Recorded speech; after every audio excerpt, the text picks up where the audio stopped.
이제 은퇴한 지 벌써 2년이 지났어요. 담임 목사 시절과는 또 다른 의미의 많은 목회자들 멘토링도 하고, 그리고 단일 기도에도 여전히 섬기고 있고, 그리고 선교사님들 영성 수련회도 하고, 또 우리 다음 세대를 세우는 일도 열심히 하고, 그래서 담임 목사로 있을 때보다도 바쁘게 지내는 것 같아요. 가장 크게 목회자나 달라진 게 있다면 일단 담임 목사로 있을 때는요, 책임감이라고 하는 게 있어요. 모든 것들을 결정해야 되고, 내가 결정하게 되면 그 부분에 대해서 책임을 져야 되고, 근데 이제 그걸 내려놓으니까 그 무거운 책임으로부터의 자유함, 또 하나는 그 시간의 자유함이라고 하는 게 있어요. 담임 목사로 있게 되면은 어디 가든지 간에 반드시 돌아와야 돼요. 월요일 날은 돌아와야 되고, 그리고 이제 화요일 날부터 공식적인 스케줄을 감당하고 금요기도 하고, 또 이제 주일날 설교하고. 근데 이제는 시간으로부터 좀 자유함을 얻어서, 그러니까 마음에 좀 넉넉함과 여유도 있는 것 같아요. 너무 좋은 것 같아요. 네. 교단 정년이 70세가 알고 있는데 그렇죠. 일찍 네. 은퇴하셨죠. 어떻게 좀 특별한 이유가 있으셨습니까? 우리 교단은 아마 지금도 70세인데 저는 이제 5년 빨리 조기 은퇴를 했죠. 조기 은퇴를 하게 된 이유는 저희는 교회를 개척하고 얼마 되지 않았을 때, 그러니까 아주 상가교회 있을 때부터 저희는 내규를 정했어요. 아주 일찍이. 생각해 보니까 나중에 교회가 성장하고 그러면 그때 가서 결정하게 되면 좀 힘들 것 같더라고요. 그래서 교회 개척한 지 얼마 안 됐을 때에 우리 당회에서 장로님들의 정년, 또 우리 장로님들의 심의 기간, 그래서 장로님들은 65세까지 정년, 그리고 임기는 6년, 이렇게 이제 장로님들을 내규를 정하면서, 장로님들만 정하면 되겠어요? 그러니까 저도 이제 같이 저도 65세까지 합니다라고 이제 규정을 했죠. 그러니까 갑작스럽게 된 게 아니고, 사실은 뭐 개척하고 나서 얼마 되지 않아서 저희는 이제 그런 규정을 정했고, 많은 분들이 정말 김은호 목사가 약속대로 65세에 은퇴할까? 많은 분들이 그렇게 의아심을 갖고 있더라고요. 근데 저는 한 번도 내 생각, 아니 교회가 정한 규정을 좀 결정을 번복한다든지 그런 생각을 해본 적이 없어요. 왜냐 그러면 목회자가 그 규정을 지키지 않는다고 한다면 그 다음에 어떻게 강단에서 말씀을 전하겠어요? 불가능하죠. 그래서 저는요, 뭐 항상 언제든지 저는 65세 내가 은퇴한다는 생각을 가지고 있었기 때문에, 그래서 65세 은퇴한 거예요. 그런데 지금 생각해 보니까 오히려 5년 조기 은퇴한 게 저한테는 너무 잘한 것 같아요. 왜냐 그러면 이후에 제가 이제 DNA 미니스트리를 하고 있잖아요. 동기부여가 좀 확실하게 되는 거예요. 그리고 동기부여만이 아니라 또 우리 성도들도 이 부분에 함께 사역에 동참해 주게 되는 거죠. 제가 이제 70세가 돼가지고 또다시 뭔가 이기 사역을 하겠습니다라고 말하면 사실은 성도들이 이 사역에 함께 동참하기가 쉽지 않을 거예요. 그런데 한참 일할 나이에 조기 은퇴를 하고 또 다른 제2의 사역을 시작하니까 더 의미가 있고 또 보람되고 그렇죠. 목사님 그 35년의 기간을 돌아보시면 나는 이런 것에 가장 크게 중점을 두고 목회를 해왔다. 35년 목회를 돌이켜보게 되면 뭐 실수한 적도 있고 아쉬운 점도 많이 있는데, 그래도 35년의 목회에 중점을 두었던 것은 첫째는 예배예요. 형식적이고 습관적인 예배가 아니라 강력한 하나님의 임재를 경험하는, 그래서 그 현장 속에서 하나님의 나라를 맛볼 수 있는 그런 현장감 있는 예배가 중요했고요. 그래서 우리 교회는 지금도 교인들 이렇게 설문조사를 해보게 되면 우리 교회에 등록하게 된 이유가 뭐냐라고 말했을 때에 82%가 예배 때문이라고 말을 해요. 그러니까 저희 교회는 예배를 통해서 성장한 교회고, 저는 예배가 중요하다고 생각하고, 더 나아가서 우리 교회가 중점을 두었던 것 중에 하나가 다음 세대죠. 정말 많은 재정과 시간을 투자했던 것이 바로 다음 세대거든요. 그래서 저희 교회가 어떻게 하면 다음 세대를 세울 수 있을까?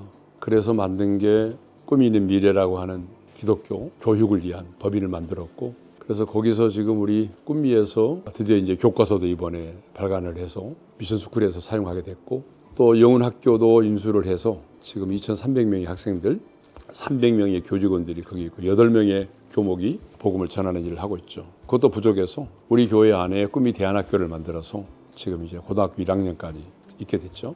그러니까 저희가 중점적으로 했던 일들이 다음 세대를 어떻게 하면 세울까. 그래서 우리만이 성장하는 것이 아니라 한국 교회에 어떻게 하면 대안을 제시할 것인가. 그래서 지금 우리가 만든 컨텐츠를 쓰고 있는 교회가 한 6천여 교회.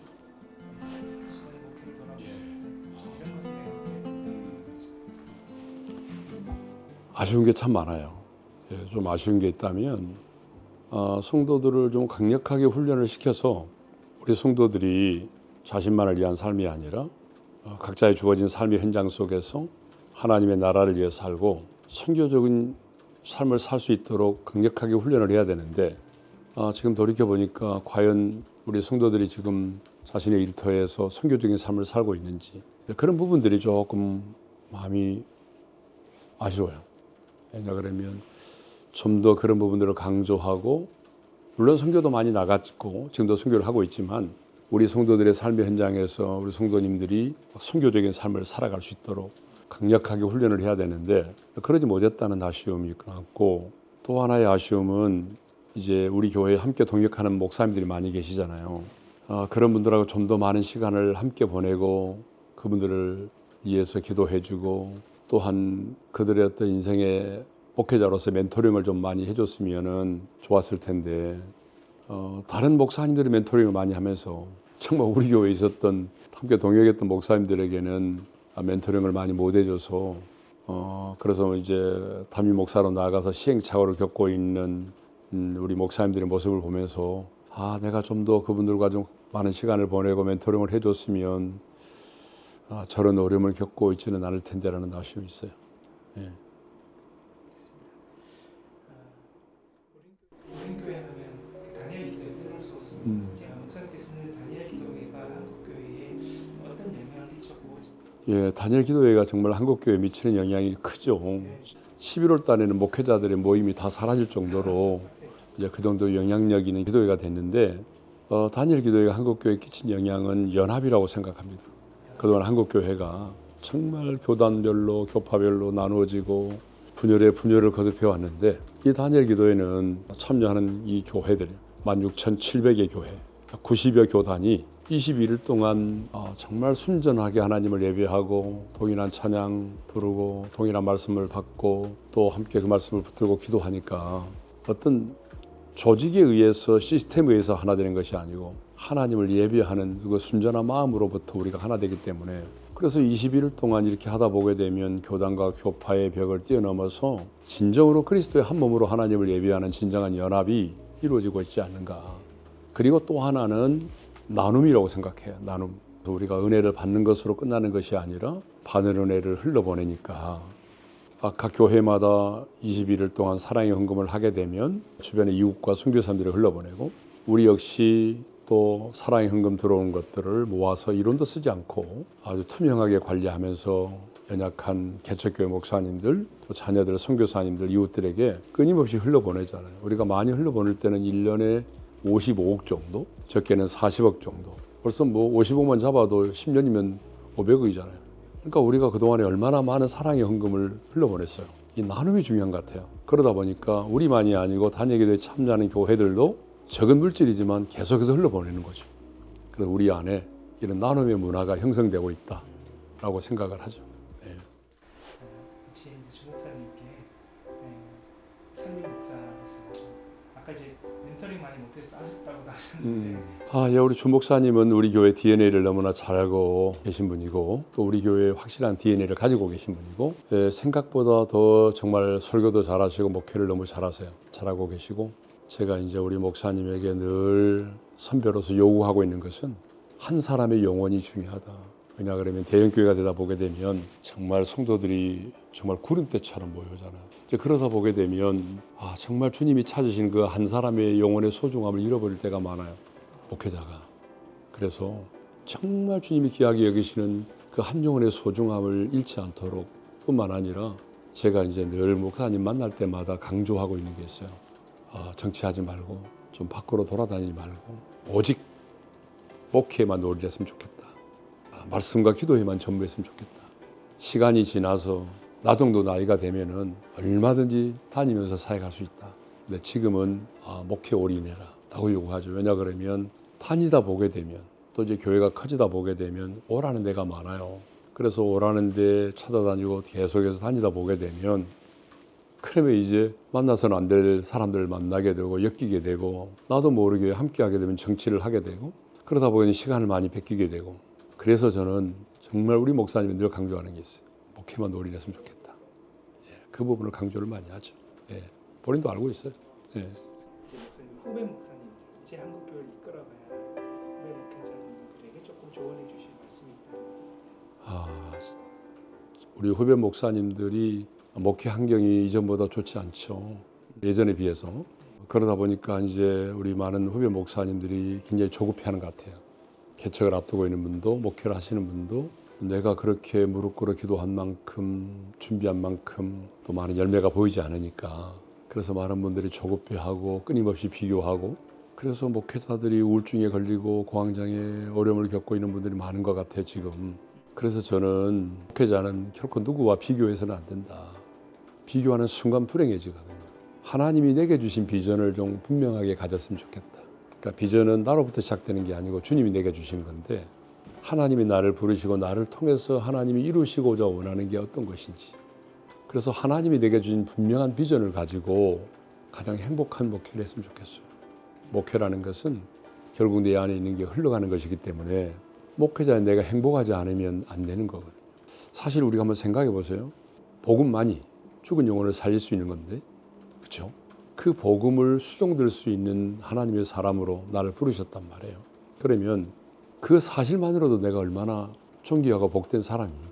그렇기 때문에 저는 우리 후배 목사님들이 조급해하지 말고 비교하지 말고 하나님이 내게 주신 비전을 깨닫고 그 비전에 올인하면서 이 시대에 내가 주님의 손에 붙들림받아 쓰임을 받는다는 그 한 가지 사실만으로도 가장 행복한 자로 살았으면 좋겠어요. 목회 상황의 차이나 그런 걸 많이 좀. 예, 정말 많이 바뀌었죠. 그러니까 교회에 대한 성도들의 생각과 또 믿지 않은 사람들이 교회를 바라보는 시각, 지금의 성도들이 목회자를 대하는 태도, 그리고 세상의 사람들이 목회자를 대하는 태도도 너무 달라졌어요.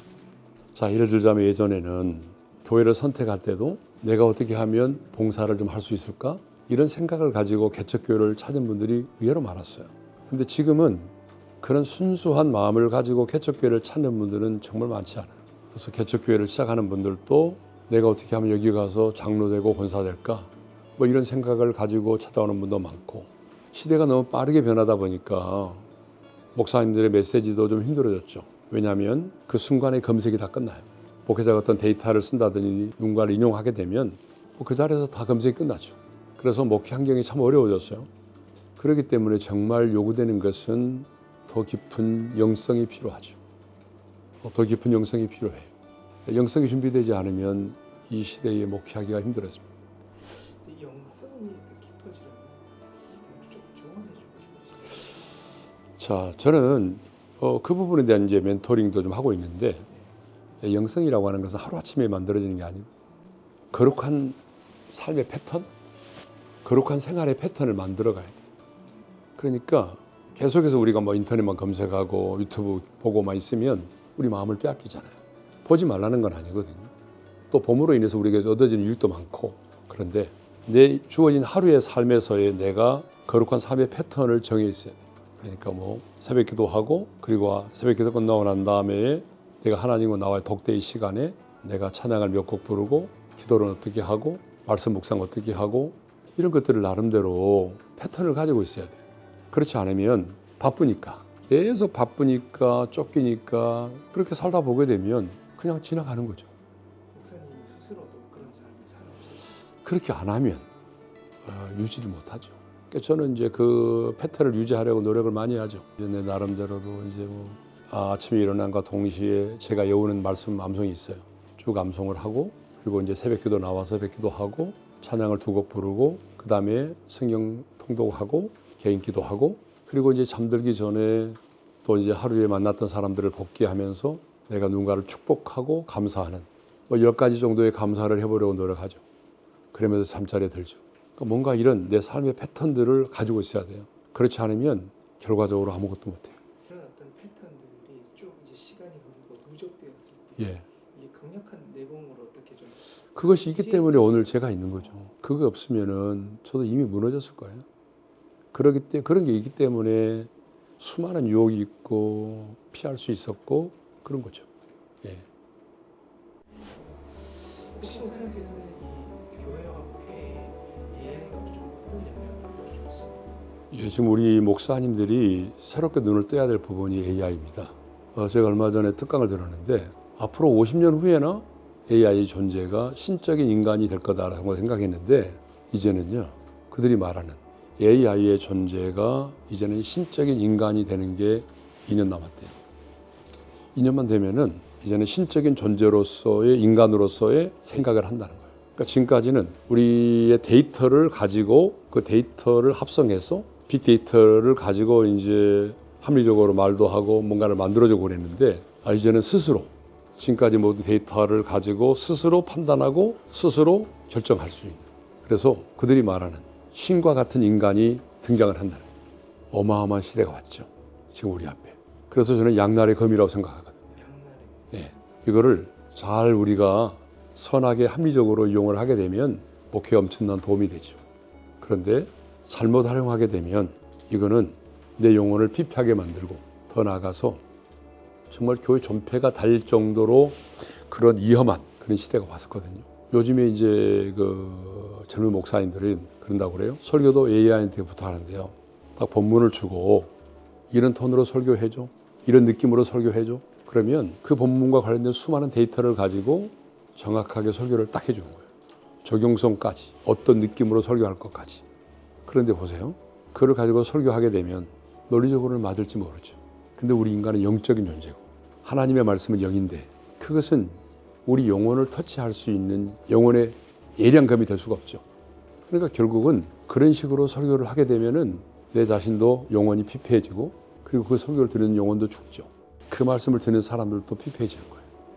그러니까 그런 식으로 우리가 하면 안 되죠. 근데 유익한 건 맞습니다. 저는 옛날에 설교 준비할 때에 어떤 이미지를 찾고 싶은데 그 이미지를 찾느라고 한나절 걸릴 때가 있어요. 근데 지금은 챗GPT에게 상황을 설명해주고 이런 느낌의 그림을 하나 그려줘. 그러면 물론 여러 번 시도를 하죠. 수정을 거치지만은 원하는 그런 그림을 만들어주잖아요. 그리고 옛날에는 설교 준비할 때에 내가 사전을 봐야 되고 책의 몇 페이지를 찾아서 읽어야 되고 그러는데 지금은요. 내가 예를 들어서 찾고 싶은 사람, 그 단어의 의미 이런 것들을 그냥 그 자리에서 치면은 가르쳐줘요. 그러니까 그런 의미에서 이제는 엄청나게 빠른 속도의 도움을 받는 거죠. 그 정도로 우리가 AI를 활용하는 것은 좋지만 AI가 의존을 해가지고 AI가 만들어준 설교를 가지고 한다든지 이런 식으로 하게 되면 그것은 내 영혼을 피폐하게 만드는 거죠.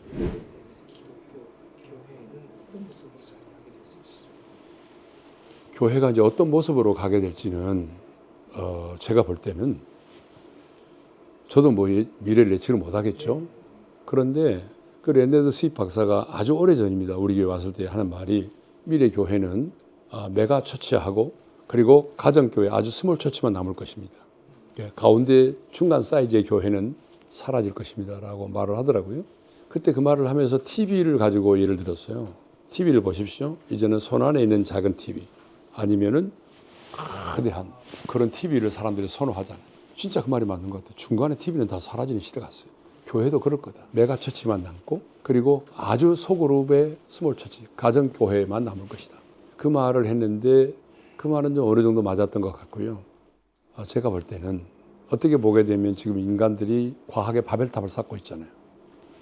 이제는 하나님의 자리에 과학을 놓고 있어요.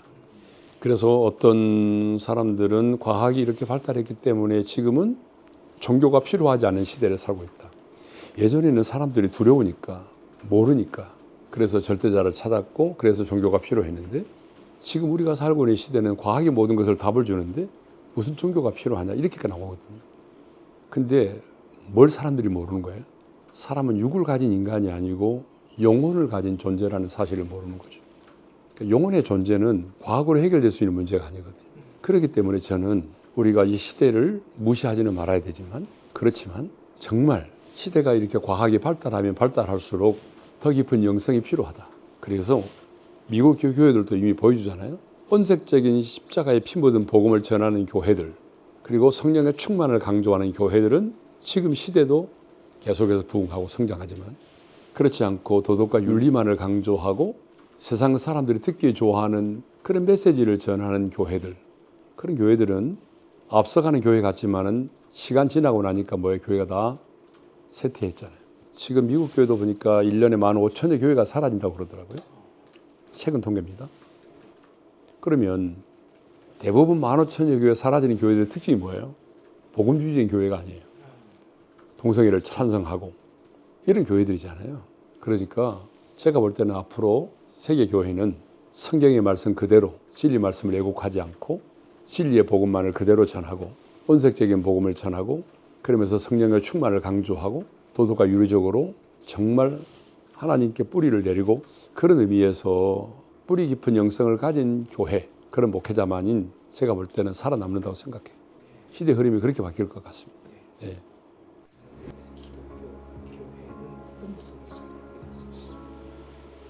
교회가 이제 어떤 모습으로 가게 될지는 제가 볼 때는 저도 뭐 미래를 예측을 못 하겠죠. 그런데 그 레네드 스윗 박사가 아주 오래전입니다. 우리 교회 왔을 때 하는 말이 미래 교회는 메가 처치하고 그리고 가정교회 아주 스몰 처치만 남을 것입니다. 가운데 중간 사이즈의 교회는 사라질 것입니다 라고 말을 하더라고요. 그때 그 말을 하면서 TV를 가지고 예를 들었어요. TV를 보십시오. 이제는 손 안에 있는 작은 TV 아니면은 거대한 그런 TV를 사람들이 선호하잖아요. 진짜 그 말이 맞는 것 같아요. 중간에 TV는 다 사라지는 시대가 왔어요. 교회도 그럴 거다. 메가 처치만 남고 그리고 아주 소그룹의 스몰 처치, 가정교회만 남을 것이다.